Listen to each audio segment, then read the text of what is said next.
What's up, guys? Hobby Cage episode 241. I'm putting this out on a Sunday, so you probably won't see it because people don't really watch the content on a Sunday. But share this with people. Share it on a Monday. Share it on a Tuesday. It's the only way it gets out there. This episode of Hobby Cage brought to you by Arena Club and Bleecker Trading. And, bring back the old Luca Nation network because everybody's talking about networks these days. I'm my own damn network. Crazy sales last night made me want to jump on here. I'm sure there'll be crazy sales again tonight in Fanatics Marketplace. THWC. Anybody else besides this old man still type PWCC on my phone and get the auctions that way? Hasn't been PWCC for a long time, but still works. That's how I get there. Some real high numbers on cards last night in Golden, and that followed some real high numbers at the National. It followed some real high numbers in auctions before that, and I'm sure we're going to see real high numbers in Heritage Auction that's ending in 2 weeks. And you're probably expecting, because you guys know me, to come on here and tell you the same old story, which is sell. Hey, sell your Jalen Hurts, sell your Aaron Judge, sell. Come on here and sell. And, give you the same story of just because a Tom Brady gold card out of 10 sold for a ridiculous amount of money because two bidders are bidding against each other to get it, that doesn't trickle down to your Tom Brady refractor, doesn't trickle down to your Tom Brady Prism Silver. And, make sure that I come on here and be the voice of restraint, the voice of reason, the voice of, to the 98% of people out there that don't have a Tom Brady Prism Gold out of 10, 99.8% of people don't have that. The auctions didn't matter to you. Well, guess what? The hell with that. I'm not saying that. For the first time, I'm not going to say it. I'm not going to tell you your cards aren't going up, because maybe they are.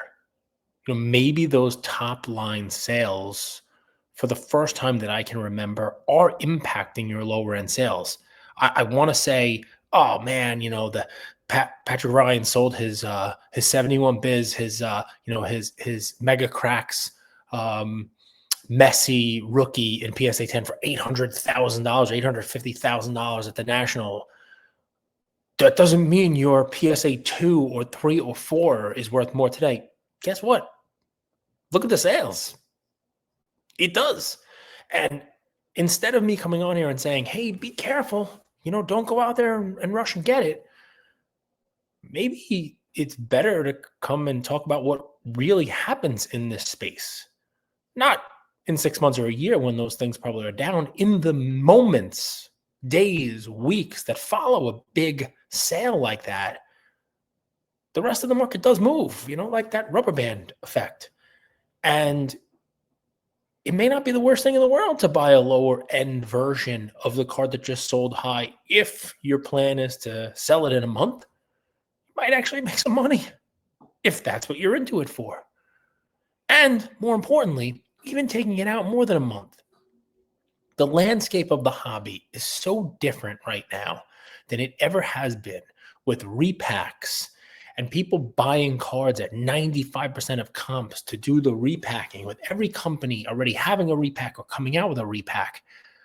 When a Brady Gold Kaboom sells for 6 figures,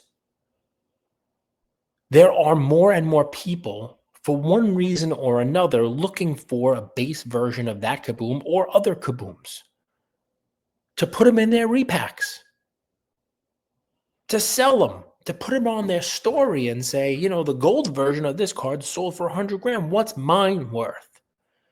And there is this chase, and that FOMO, I'll call it that, where people see these headline sales of a big Curry card or a big Kobe card or a big Jordan card.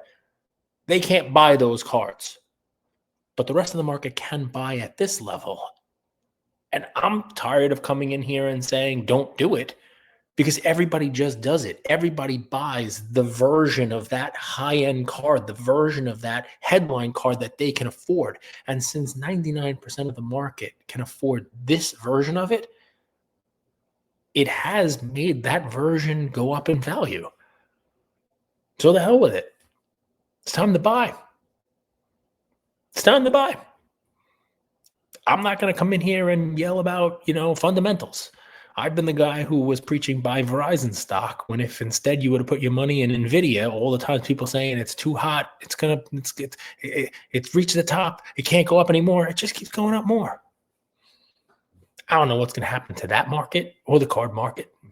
No predictions being made. But what I am going to tell you is this 5 minutes of the hobby with Cage comes in here and does something that I've never done before in 1,250, 1,300 episodes. And that's, I usually say pump the brakes. I usually say when you have that crazy headline sale, pump the brakes, because it doesn't mean that it's going to trickle down to your cards, but